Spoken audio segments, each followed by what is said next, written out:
warahmatullahi wabarakatuh. Kami dari kelompok 6 sejarah, kali ini kita bakal mengulik sejarah Kebo Bule yang ada di Desa Sukosari. Perkenalkan, nama saya Zatea Asmi, nomor absen 35. Perkenalkan, nama saya Muhammad Ibnu Gani dari absen 20. Perkenalkan, nama saya Medina Aulia Dearsanti, nomor absen 14. Perkenalkan, nama saya Jeronima, nomor absen 2. Perkenalkan, nama saya Jingga Istri Andrea Zahra, nomor absen 16. Perkenalkan, nama saya Muhammad Mariansyah, nomor absen 19. Dari peperangan Pacinan, ya dari Pacinan itu dari pasukan Dalendri itu dari Cina yang dihasut oleh Belanda dan didukung oleh masyarakat setempat untuk memberontak Sunan Pakubono yang kedua, kan gitu. Nah, di dalam pertempurannya itu Sunan Pakubono II itu kalah, sehingga dia hanya membawa beberapa prajurit yang lari ke Ponorogo, kan itu. Kenapa Pak lari ke Ponorogo? Nah, kita harus tahu dasarnya dulu. Kenapa Ponorogo untuk pelarian? Dasar pertama adalah ya, Ponorogo itu adalah kota yang paling wingit dulunya. Wingit, tahu Wingit?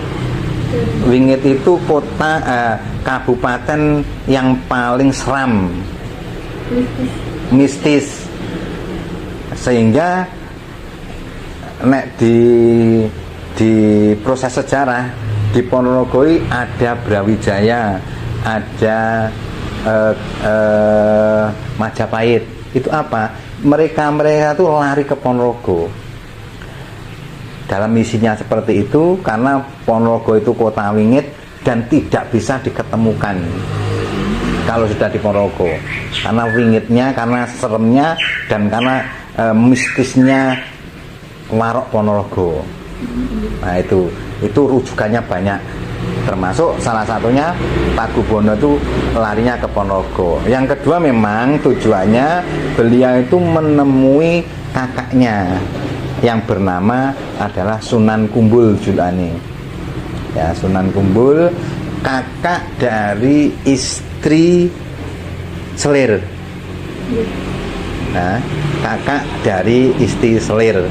Karena dia anak dari Selir, maka Sunan Kumbul itu mempunyai kebijakan dia tidak bertempat di keraton. Dia ingin jadi petapan. Dia jadi petapan di Ponorogo, tempatnya di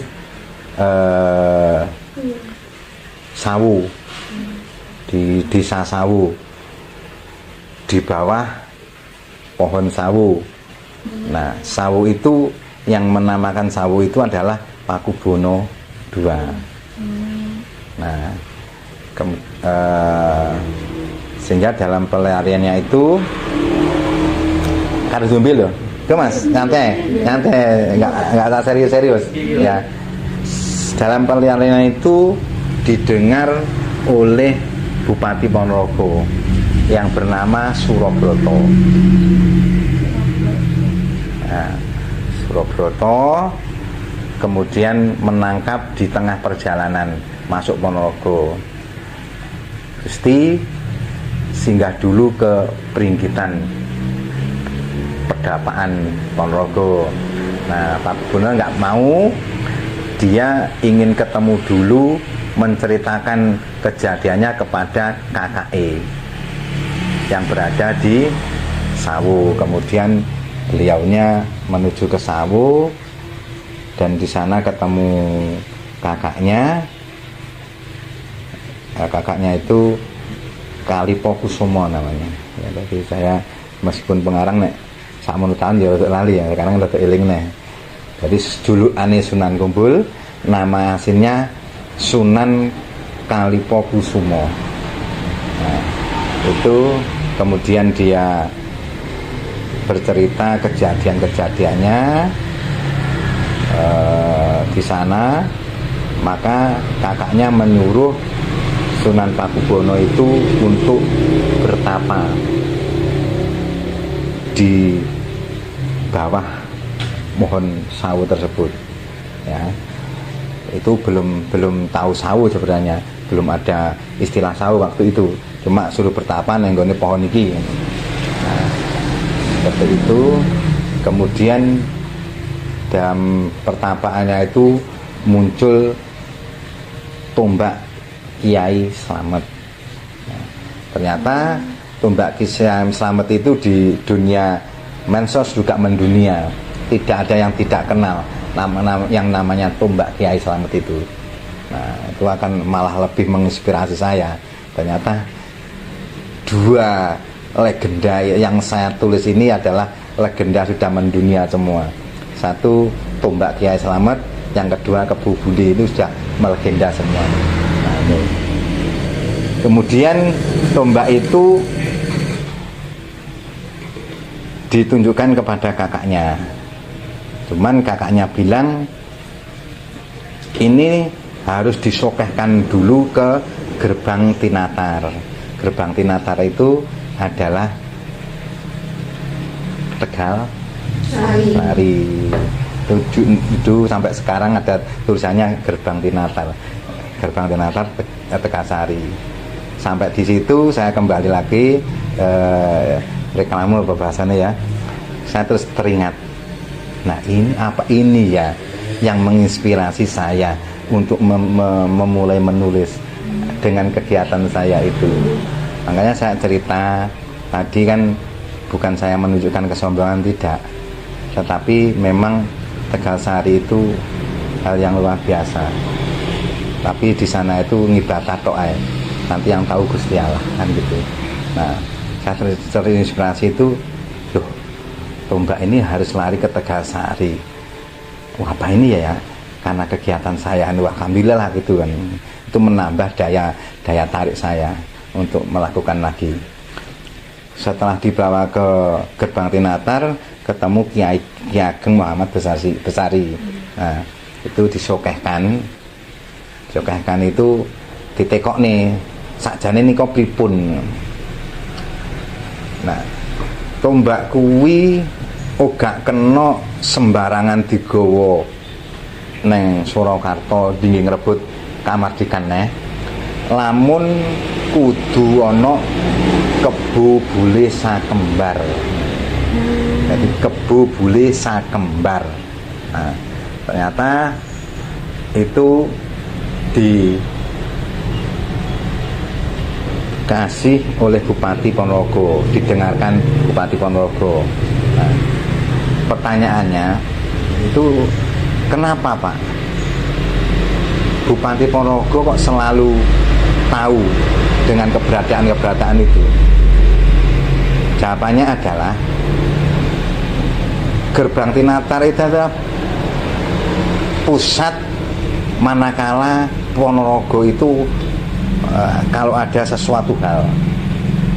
Jadi sing paling diugemi itu Tegal Sari dengan kiainya Muhammad Sari tadi.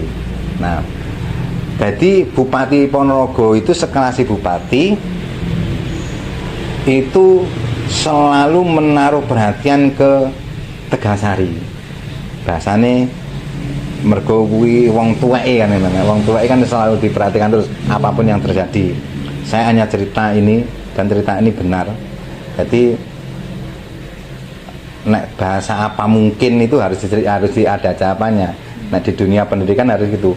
Apa mungkin Pak seorang bupati kemudian mencerna semua kegiatan apapun yang ada di seorang Tegal Sari kan, seorang kiai kan tingkat kastanya kan jauh kan gitu.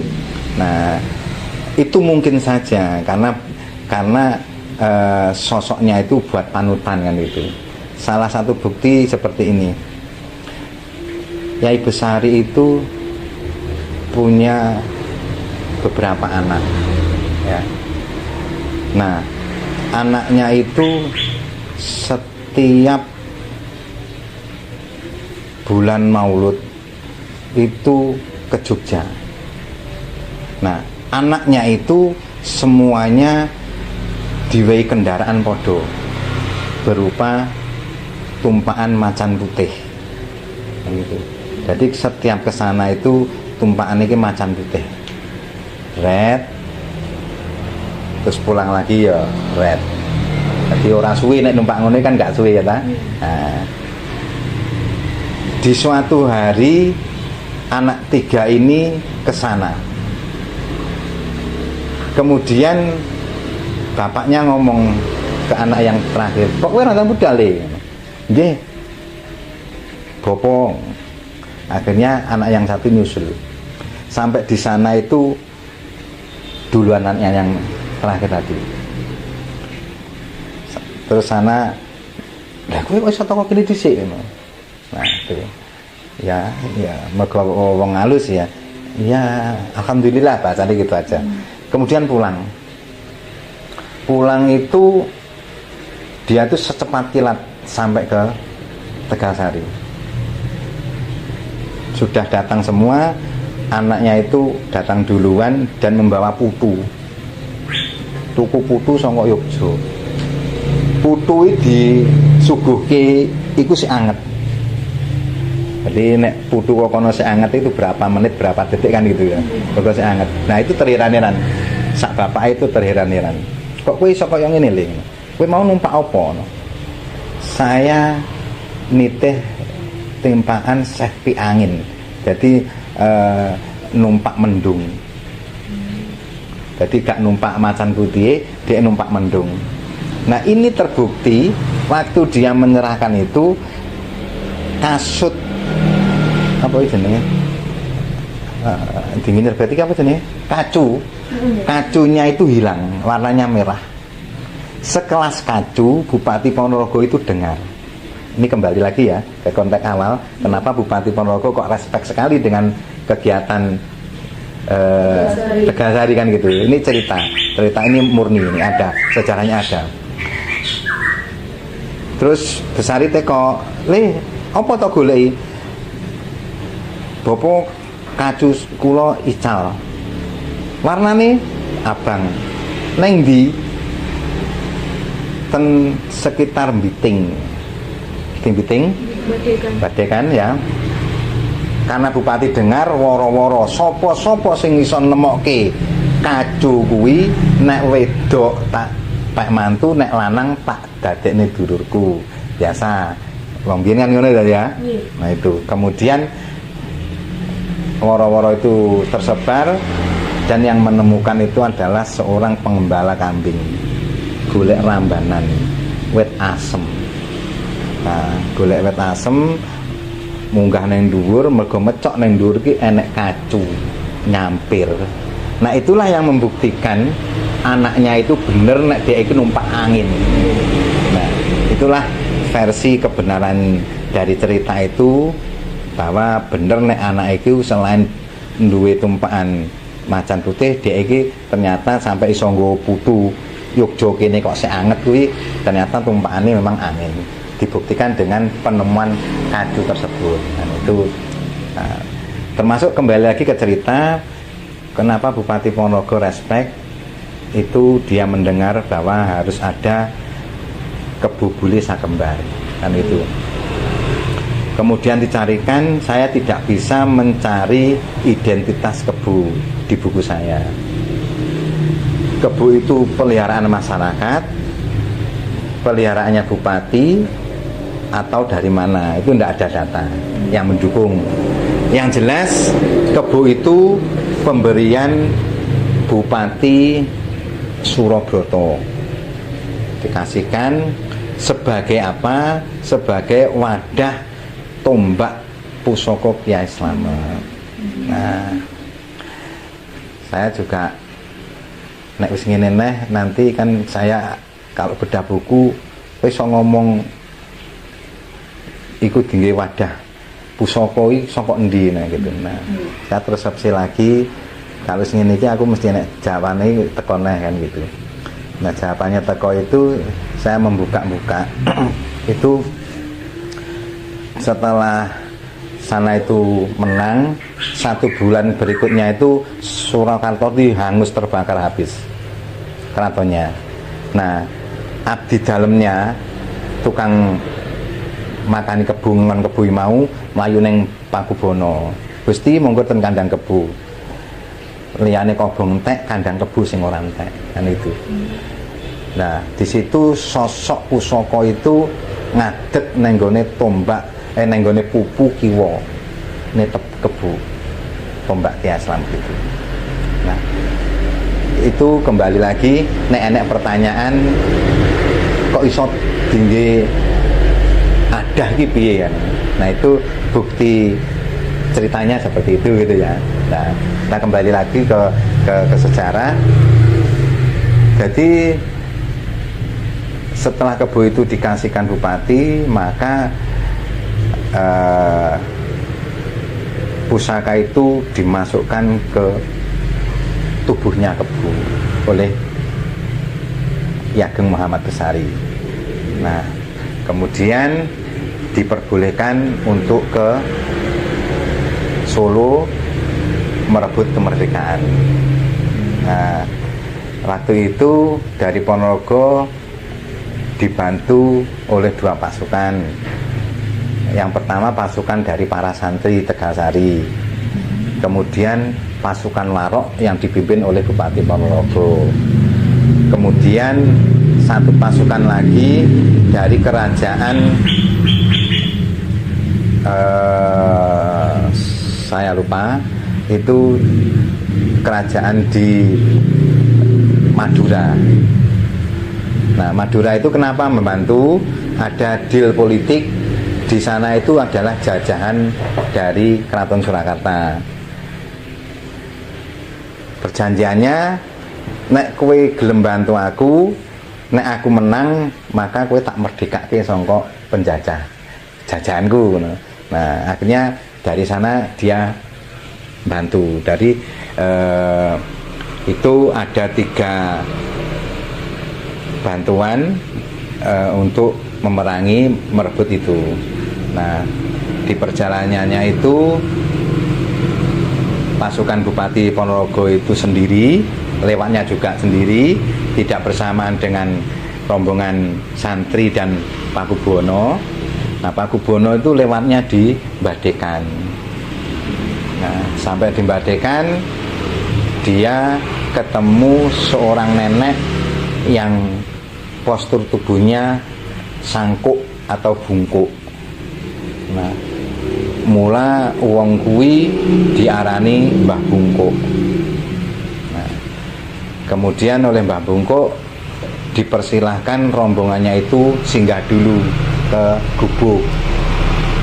Nah, setelah singgah itu dia disuguhi oleh Mbah Bungkuk itu jenang katul. Yang tahu ngrasakne nek Pak Uda wis tahu ngrasakne jenang katul. Ya, jenang katul itu jenang katul nek biyen katul kuwi lho, nggih pangan pitik iki diulet dadi jenang, iku tengah iki nek Pak Uda biyen iki memang diwe gula. Gula putih iki cenukne nang tengah. Dadi legine goreng gula, katule ra enak rasane. Aku wis tau ngrasakne iku. Nah, itu jenang katul. Setelah jenang katul itu masih panas, kemudian dimakan oleh rajanya itu. Makan langsung dicaruk sangkok tengah, lambene panas kan itu. Nah, kemudian Mbah Bungkuk ngomong, Gusti, nek makan jenang katul niku nggih saking pinggir, alon-alon, benjo kepanasan. Nah, akhirnya sangkok pinggir. Oh iya, ngono. Mula iki dadi filsafat juga melegendaris. Atau budaya tertentu terkait dengan kebu bule ini. Peringatan tertentu. Ya, kembali lagi pada 3 tahun terakhir ya, karena Ponorogo itu sudah membaca dengan HKI dan penerbitan legal buku legal kesejarahan kebu aslinya yang di Surakarta itu, maka kemarin itu kan saya dilegalkan lewat kesenian saya bersama Bupati dan seperangkatnya ke Taman Mini itu. Dan itu Nah, sedangkan hubungannya dengan apa tadi? Keterangan dengan kebudayaan toh? Nah, itu memang kaitannya dengan agenda Grebeg Suro. Nah, keterkaitan dengan agenda Grebeg Suro bahwa yang mendasari semua kegiatan di arena Grebeg Suro itu pada dasarnya adalah konteks dari sebuah Pakasa yang ada di Surakarta. Pakasa Surakarta itu yang mengkontek, yang mensutradarai kegiatan Karak Pusaka. Nah, itu semuanya konteksnya dari Surakarta. Nah, sebenarnya sebelum semua tahu keberadaan Kebu sebelum sekarang itu, sebenarnya Surakarta itu sudah tahu lama. Cuman dia itu kan diamnya dia hanya memberikan salah satu di Ponorogo itu ada yang namanya kan Pakasa. Karena keterkaitannya erat antara bumi Ponorogo dan bumi Surakarta. Karena itu tadi prosesnya dibantu memerdekakan sana kembali itu, akhirnya Ponorogo kan diberikan hak wilayah merdeka, hak tanah kamardikan, sehingga hubungannya sangat erat sekali sejak dulu itu. Karena yang tahu itu masih poro-poro, termasuk Pakasa ini adalah abdi dalam dari sana semua. Nah, itu kaitannya dengan seperti itu, dengan budayanya. Nah, sekarang sudah jelas, artinya jelas ternyata rentet kaitannya itu seperti ini, diperjelas dengan karangan seperti ini. Nah, ini dinas pariwisata itu belum tahu teman. Nah, dinas kantor itu tiba-tiba begitu moco ki walah tiba-tiba begitu kok. Walah tiba-tiba. Yang mendasari bahwa ini sangat erat nanti kaitannya ke depannya dengan budaya di Ponorogo seperti itu. Yang terpenting Ponorogo sekarang sudah mempunyai 2 kesenian legal. Legal itu yang sesuai sejarah dan disahkan oleh negara. Tidak ada ini nanti yang merebut Ponorogo, karena saya sudah legal gitu. Yang terpenting itu. Kan berapa persen? Ngomong awak uping calimo itu sing seneng maca paling gak usah loro kan gitu. Tetapi kalau saya duplikasi dengan keseniannya, maka wong goblok mung ndak ngerti, wong ngerti mung ndak ngerti, wong sing ora ngerti malah ngerti. Karena ada pertunjukannya, kan gitu. Maka seiring dengan perjalanan ini sebenarnya saya sudah membuat suatu bentuk kesenian yang namanya kebu-kebuan. Bukan kebun danu. Bukan. Saya sedikit cerita kebun danu. Saya menulis ini, saya berjalan 1 tahun kurang. Itu saya juga membuat kebu yang namanya itu dulunya kebun danu ireng. Ya, itu kebun danu. Kebun danu itu saya bikin karena mereka itu tidak percaya dengan karangan ini. Cara saya mengeluarkan kesenian itu harus imbang dengan buku saya. Buku saya selesai, kesenian nanti beredar di masyarakat. Tetapi sekelompok orang itu tidak suka dengan keberadaan buku. Dikira saya gila, kan gitu. Ndak mungkin nenek cerita kaya ngono kuwi kan gitu. Sehingga di tengah perjalanan saya itu sempat bahasanya diusir di masyarakat sini saya. Di masyarakat sini saya diusir, apalagi oleh orang-orang yang memegang kesenian kebubuli itu, kebudanu itu. Itu kebudanu itu murni bikinan saya sebenarnya. Nah, kemudian saya lepas. Mergo aku ya diusir, terus dia tidak percaya dengan tulisan saya, dikira aku ki wong edan, akhirnya saya lepas.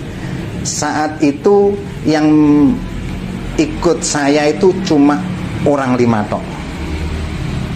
Jadi orang 5 di sini dia mau ikut saya, kemudian saya tekankan saya nantinya akan menjadikan ini sebuah karya dan kesenian yang luar biasa nek kuwi percaya karo aku sian kan gitu.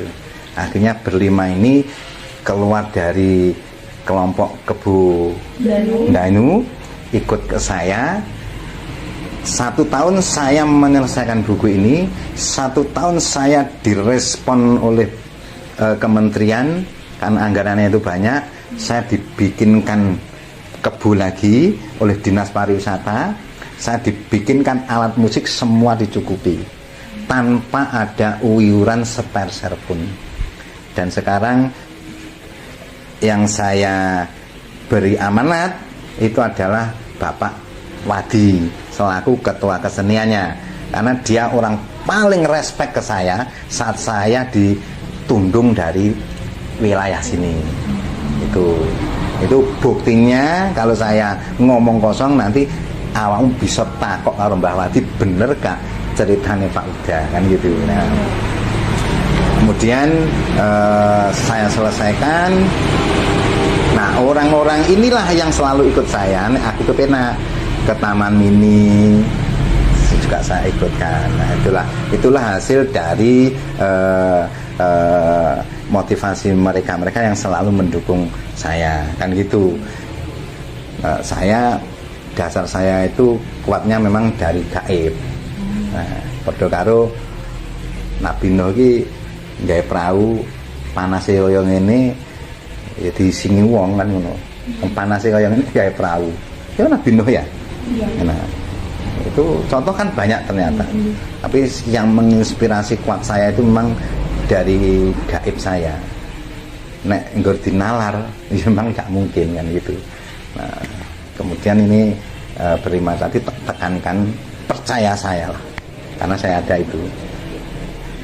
Terus dia juga ngikuti saya terus sampai perkembangannya itu. Kemudian saya sudah selesai mengarang sebuah buku itu kan gitu. Ini latar belakang saya bikin selesai kan gitu. Latar belakang inspirasi karena saya membuat karya. Setelah kegiatan di Lengkong, kebu ini istirahat bisa bunyi. Nah, kayak kolam dulu. Nah, itu yang berdekatan tuh ketakutan. Saya nyampe ke Lengkong lagi, terus saya bilang ini nggak apa-apa, udah yang penting di dalamnya kebu jangan sekali-kali mengucapkan kata-kata sih nggak pas, iso itu nggak boleh. Kemarin ini bunyi loh, gaber-gaber kemarin loh. Dan ini kalau nggak ada orang, ini sering goyang sendiri kepala itu kayak kebu itu, gitu loh. Makanya ini kalau didalami, ini ada mitosnya juga. Dari saya sendiri nggak pernah ngeletak ini biar mitos, nggak ada. Tapi memang kebu itu kalau mau main, saya tetap minta sama Allah. Karena saya mintanya cuma gini, semoga kebu ini nanti biar ini kebu kebunan, auranya itu biar hidup kayak kebu yang sebenarnya. Makanya ini kebu ini kalau tampil, nah orang ini sendiri itu kayaknya cuma biasa. Tapi sebagian orang di luar tuh kebu itu memang kayak hidup. Gitu. Jadi mitosnya seperti itu. Dah ya. 2019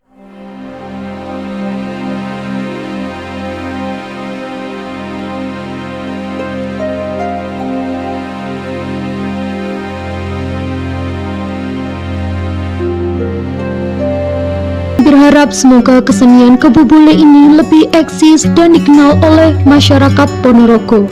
Saran yang dapat kami berikan adalah pemerintah Ponorogo harus terus mendukung pelestarian kesenian ini dengan cara membuat pertunjukan kesenian tidak hanya di Desa Sukosari saja, namun di berbagai wilayah di Ponorogo.